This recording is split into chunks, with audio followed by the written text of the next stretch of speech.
I'd like you to imagine that I'm going to show you how to play Imagine by John Lennon.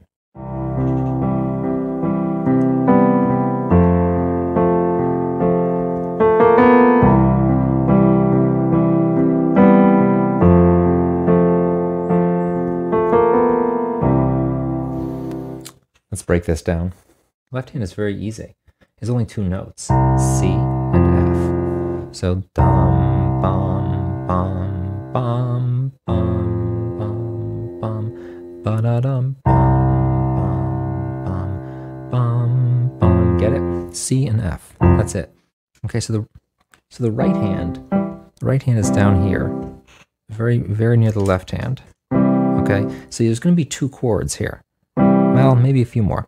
I shouldn't announce those things first. Okay. But you have the C chord, C, E, G, and then you have the F chord, C, F, A.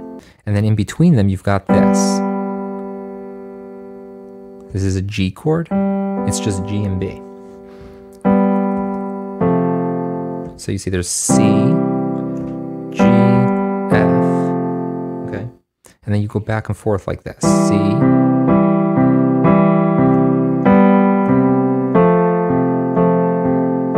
and in between, okay. Can you see okay?